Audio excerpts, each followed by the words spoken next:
Olá pessoal, vamos dar início à nossa 27ª aula. Hoje o assunto é cálculo estequiométrico com reação e a aula vai ser bem prática. Nós temos o princípio básico, a lei de Proust. A lei de Proust ela garante que as proporções do nosso componente, reagente ou produto, se for mantido fixa, ela apresenta proporcionalidade com outros componentes. A proporção fixa que nós trabalhamos pode ser compreendida rapidamente com a nossa receita de arroz aqui, simplificadamente. Nós temos uma devida proporção guardada. O arroz, nós temos a medida do copo, como se fosse o mol, enquanto que a quantidade de água necessária também está informada na forma de copo, ou seja, na forma de mol nós podemos pensar, como uma equação balanceada. 1 mol de arroz e 2 mols de água. A ideia básica é uma medida. 1 copo de arroz e 2 copos de água. Com isso você já consegue fazer um arroz empapado, porque pode ser que você não controle o fogo, enfim, brincadeira. Mas essa é a receita padrão que todo mundo fala para fazer um arroz a fogo baixo. Você pode trabalhar com esses conceitos buscando a massa molar que nós aprendemos. Então vamos supor que você precise fazer arroz agora usando uma balança e não mais o copo. Percebe que eu estou mudando a maneira de medir as coisas? Em vez de usar um copo, nós vamos usar uma balança. Você vai pegar a colher e vai pesar a quantidade de arroz. E aí você fica, bom, e agora, né? Como é que deve ser essa nova receita? Eu preciso informar aqui ou seja, a porção multiplicado pela massa de arroz. A nossa massa aqui, do arroz, digamos, em gramas. Da mesma forma, eu tenho 2 copos de água. Eu preciso dessa informação da massa de água contida nesses 2 copos. Você pode imaginar 200 ml. Mas é importante perceber que quando eu escrevo água, eu estou me referindo à quantidade de massa que aqueles 2 copos têm. Eu não sei quanto pesa 2 copos de água, mas se eu tivesse o número de um copo de água só, basta pegar essa massa de um copo de água e multiplicar por 2, porque essa é a porção que eu preciso utilizar. Então alguém tem que ter uma tabela padronizada com todas as massas nesse padrão de copo. Da mesma forma, nessa tabela tem que ter lá que 1 copo de arroz pesa tanto, 1 copo de água pesa tanto, 1 copo de óleo pesa tanto, e a partir daí eu posso colocar as informações dessas massas com as correções das proporções, porque a proporção é específica para essa reação.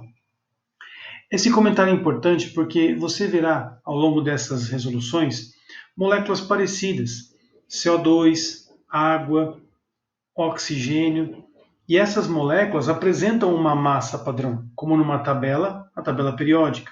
A partir dessa massa padrão, ou seja, a massa molar, a massa para o mol, você pegando essa massa, existe um fator multiplicativo que adequa essa massa para a reação química que você está estudando.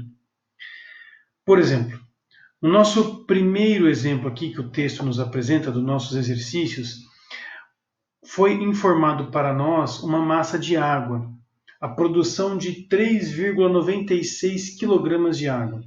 Então, este seria um dado fornecido. Como é que nós procedemos com a regra de 3? Usando o princípio da lei de Proust. Primeira leitura do texto. Já que foi informada a água, no caso da nossa questão, dos exercícios, eu vou representar aqui 55 multiplicado pela massa molar da água, 18 gramas por mol.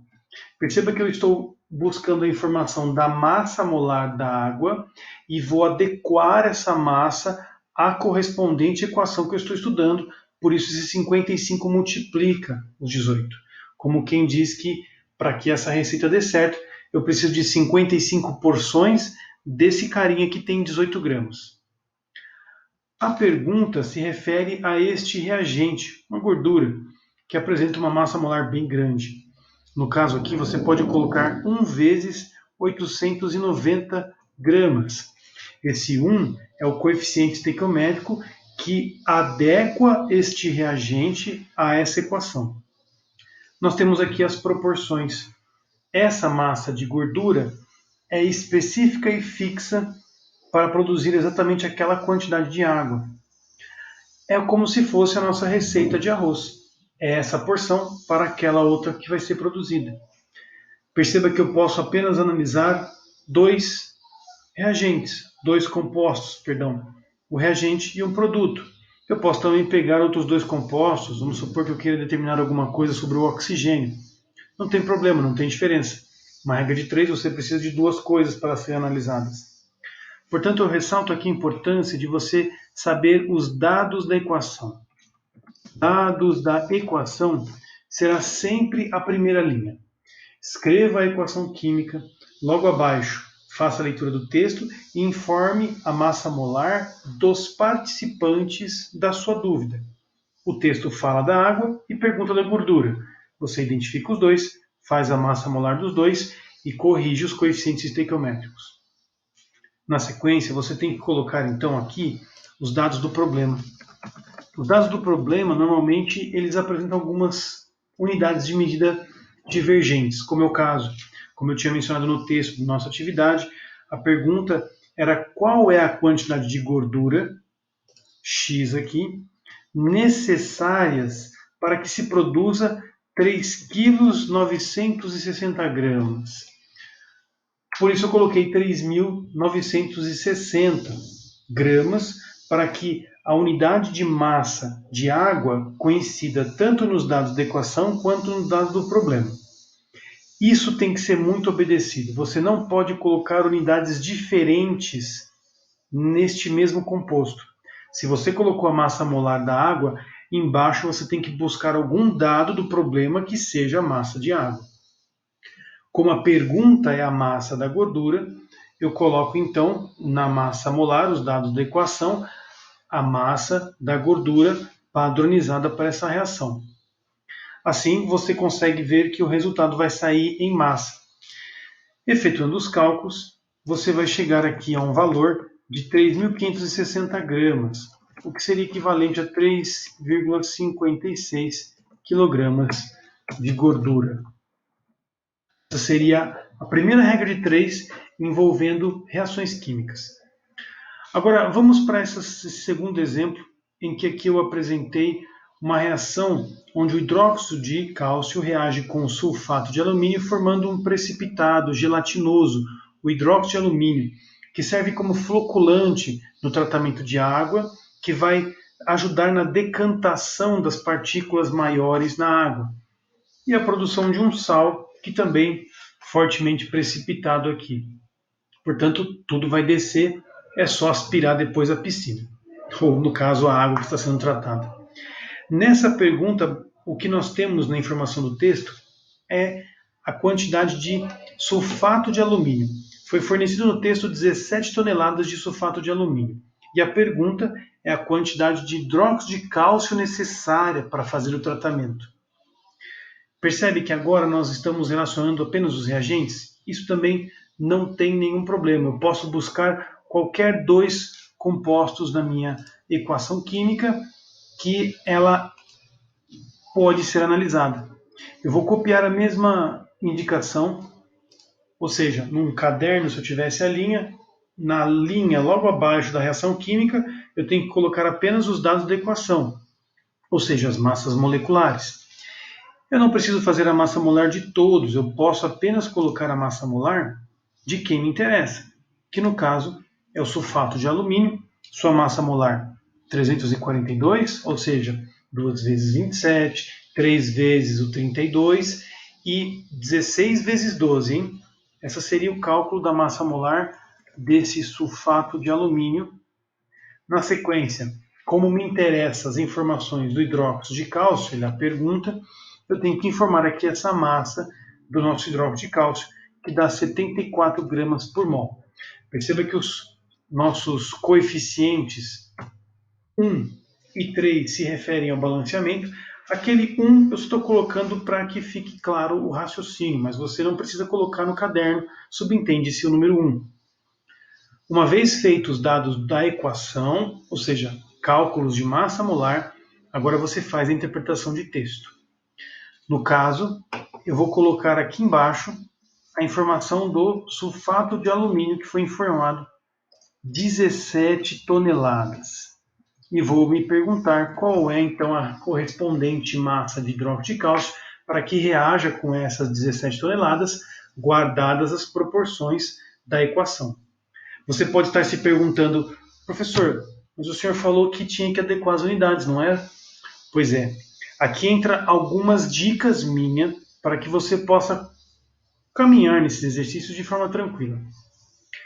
Quilos ou toneladas e gramas são 3 maneiras de falar da mesma propriedade física que é a massa. A massa pode ser medida em gramas, em quilogramas ou em toneladas. Matematicamente falando, essas indicações de gramas e toneladas, elas não divergem entre si, desde que a pergunta seja também em toneladas. Então aqui eu estou fazendo a seguinte interpretação. Se eu te forneço os dados da equação em massa por massa, e essas duas unidades devem ser iguais, no caso, a pergunta e a informação que foi dada em toneladas também apresenta a mesma correlação. Se eu te dou a informação em toneladas, o x vai sair em toneladas. Mas isso se deve à coerência das unidades na linha. Caso você se incomode com essa informação, basta trocar toneladas por 1 milhão. Multiplicando por 10 a sexta, você chega às unidades em gramas. Mas como a resposta precisa ser dada em toneladas, para ficar claro aqui os dados, vamos fazer a regra de 3. Você tem que x será igual a 17 toneladas, que multiplica 3, que multiplica 74. Vou colocar aqui um vezes. Isso é gramas. Gramas de quem, né? Gramas do nosso querido hidróxido de cálcio. Dividido por quem? Por 342 gramas do referido sulfato de alumínio. Com isso, você vai perceber que essas toneladas elas se referem ao sulfato de alumínio. E essas gramas de 342 também se referem ao sulfato de alumínio. Portanto, as duas unidades elas se referem, mesmo diferentes, do mesmo composto. Isso pode ser eliminado. Matematicamente, você vai cortar essa grama aqui de baixo com a grama de cima e vai sobrar apenas as informações sobre o hidróxido de cálcio. Essa conta, particularmente, vai dar um resultado de 11,04 toneladas, aproximadamente, de hidróxido de cálcio. Caso você tenha ficado com alguma dúvida, faça essa questão colocando as unidades de 17 milhões de gramas. Faça os cálculos, você vai chegar a uma resposta, depois converta ela em toneladas. Você vai chegar à mesma resposta. Agora, vamos ao próximo exemplo, onde nós temos uma reação dupla, uma combinação de duas reações. A questão retrata a combustão do carvão, formando CO, e este CO tratando o minério de ferro, o óxido de ferro 3, formando ferro metálico. E essa questão é difícil, porque ela começa com os dados a respeito do produto, que é o ferro, e pergunta sobre o carvão.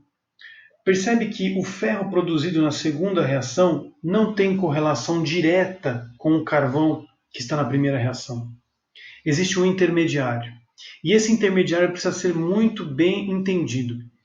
Tanto na reação de baixo, dessa do monóxido de carbono com o óxido de ferro, apresenta este, que eu vou colocar em negrito, que é o monóxido de carbono. Esse monóxido de carbono também está presente na primeira equação. Ele é o intermediário. Portanto, questões onde apresentam mais de uma reação química, você deve respirar, tomar o cuidado e analisar quais são os intermediários. A partir daqui, vamos começar com as informações, dados do problema e dados da equação, mas não na primeira reação, e sim na segunda reação. Pois aqui nós temos o primeiro dado, o dado absoluto. Qual que é o dado absoluto? Aquela massa de ferro que foi fornecida, que no caso aqui estou olhando, foi dado 1000 kg. de ferro. E a resposta que deve ser dada é a massa de carvão necessária. Só de você fazer essa leitura, vamos estabelecer aqui então que, como o dado é de massa de ferro, eu vou colocar 2 vezes 56 gramas. 2 pelo coeficiente estequiométrico, 56 pela massa molar do ferro. Esses são os dados da equação.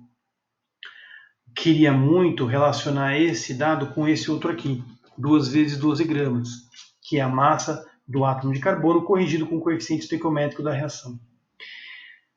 E aqui embaixo está o meu grande X que eu quero descobrir. Percebe que existe um problema? Ou seja, o intermediário precisa ser interpretado. Vamos colocar aqui embaixo a informação que o texto forneceu. Foi dado para nós 1000 gramas de ferro. Essas 1000 gramas de ferro fecha a proporção fixa deste composto. Agora, vamos fazer um cálculo um pouco mais avançado. Você pode aqui colocar as massas molares do monóxido de carbono e concluir a reação fazendo uma regra de 3 inicial e depois migrando para outra equação. Agora, eu vou promover um raciocínio diferente para acrescentar mais conceitos na nossa aula. Percebe que existe 3 mols de CO aqui. 3 mols. Esses 3 mols de CO deveria vir multiplicado da massa molar do monóxido de carbono. Mas percebe que eu não quero nenhuma informação sobre a massa dele? Eu quero apenas a quantidade, a porção me interessa apenas. Porque a porção necessária para produzir 1000 gramas de ferro vai me ajudar a resolver o problema lá em cima. Portanto, aqui eu vou colocar um Y, que seria essa regra de 3. Perceba que eu estou sendo coerente com o componente. O ferro apresenta uma massa em gramas e embaixo eu tenho uma informação em gramas. Essas duas informações são equivalentes, eu posso fazer uma razão matemática e cancelar essas unidades de gramas, ou seja, eu tenho uma proporção fixa. Do outro lado eu tenho mol e o Y. Pela lei de Proust, eu sei que a proporção guardada neste componente ferro é igual à proporção guardada no componente monóxido de carbono, independente das unidades. As proporções são fixas, pois elas são adimensionais. Por isso eu posso garantir que essa regra de 3 vai sair um resultado coerente. O Y aqui vai nascer dessa conta. 3 vezes 1000 dividido por 2, ou seja, 3.000 dividido por 2 dividido por 56. Resultará numa conta com uma dízima 26,79 aproximadamente mols de CO. Como numa porção de alguma receita. Você tem 3 ovos, por exemplo, para 500 gramas de polvilho doce para fazer pão de queijo. Percebe que são 3 ovos? Eu não tenho a massa de ovo. Eu tenho a proporção de ovos, quantidade, para a massa de outro reagente. Portanto, existe essa proporção no nosso cotidiano normal entre a massa de um componente e a porção que eu preciso dele. Essa porção, ela vem da reação acima. Portanto, essa informação será útil agora nessa segunda etapa. Na segunda etapa, nós temos 2 mols de monóxido de carbono necessários para garantir a proporção com X. E para que dê um X que dê a resposta que eu quero, eu vou colocar aqui essa informação do mol de CO que eu descobri na questão anterior.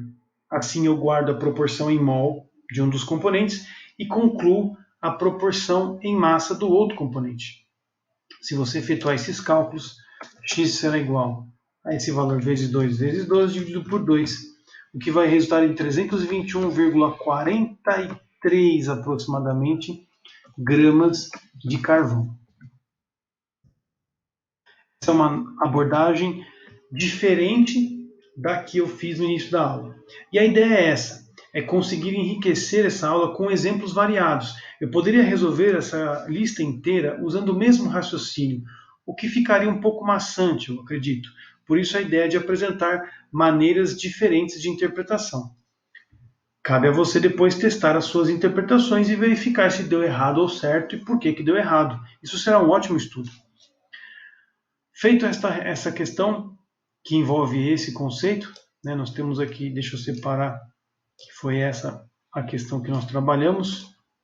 Nós temos agora uma última questão que é muito importante, curiosa e difícil, a questão 9 da nossa lista. Ela nos informa uma certa massa de um dos componentes gasosos que sofrerá uma combustão. Nós temos o metano. Esse metano ele vai reagir com o oxigênio, produzindo CO2 e água, conforme a equação que aqui eu coloquei e já balanceei. Porém, existe um outro gás, também derivado do petróleo, ou seja, um hidrocarboneto, que eu não conheço a sua fórmula, é este CXHY. E perceba que aqui eu tive o cuidado de colocar um balanceamento genérico. Se tem X carbonos, tem que ter X CO2. Se tem Y hidrogênios, tem que ser Y sobre 2 hidrogênios, não, Y sobre 2 águas. Esse raciocínio nós usávamos lá nas nossas equações de balanceamento de combustão. Se você tem alguma dúvida, volte naquela aula.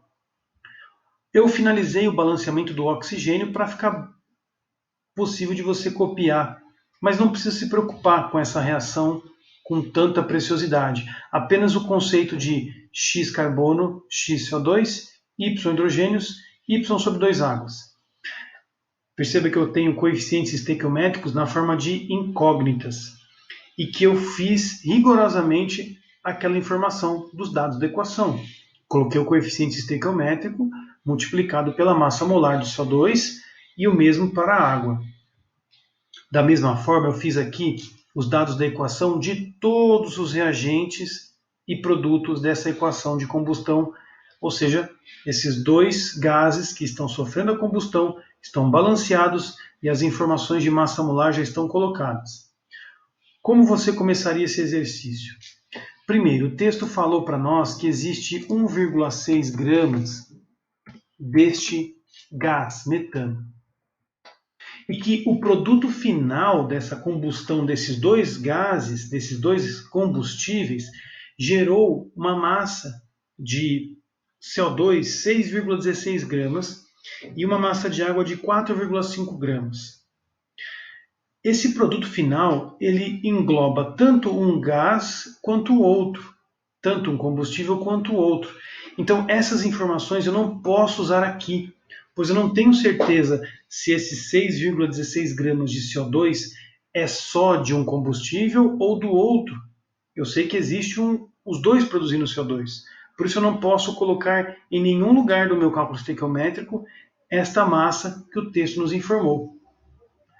Vamos então descobrir. Perceba que aqui eu tenho essa informação, uma proporção fixa. Eu posso então me perguntar qual deve ser um X1 para o CO2 e um X2, digamos assim, para a água. Efetuando os cálculos aqui de regra de 3, você deve chegar a um X1 igual a 3,52 gramas de CO2. 3,52 gramas de CO2 e o valor de X2 igual a 2,88 gramas de H2O. Sendo que essa quantidade é específica para o metano que aqui acabou queimando. Percebe que existe uma quantidade maior que o texto nos informa? E é esse o raciocínio. Nós vamos agora fazer a transposição dos valores para a próxima etapa da nossa resolução. Nós sabemos que num total existe 6,16 gramas de CO2 produzido, mas eu vou subtrair esses 3,52 gramas, que é responsabilidade do metano. O que vai sobrar? Vai sobrar um valor de 2,64 gramas. Essa informação de 2,64 gramas é que entra como dado de problema aqui na minha regra de 3. Percebeu o raciocínio? Eu tenho o total pelo texto e as partes que eu determinei pela regra de 3, pelo cálculo estequiométrico. Então aqui eu vou colocar a setinha tanto informando essa subtração, agora também para o raciocínio com a molécula de água. A produção de água nessa reação foi de 4,5 gramas. E eu preciso subtrair desse 2,88 gramas para chegar à resposta da quantidade de água que foi produzida pelo outro combustível. O total menos uma parte vai sobrar 1,62 gramas de água. Essa informação é o dado do problema que eu preciso, 1,62 gramas. Com isso, nós conseguimos fechar uma proporção estequiométrica na combustão deste outro gás. Nesta regra de 3 aqui, eu vou tomar o cuidado de fazê-la com calma. Você vai ter x que multiplica 44, que multiplica 1,62, tudo isso igual a 2,64, que multiplica y sobre 2, que multiplica 18. E o que nos interessa é a proporção entre x e y. Vamos então fazer o seguinte, eu vou multiplicar 44 vezes 1,62, e isso vai resultar num valor de 71,28.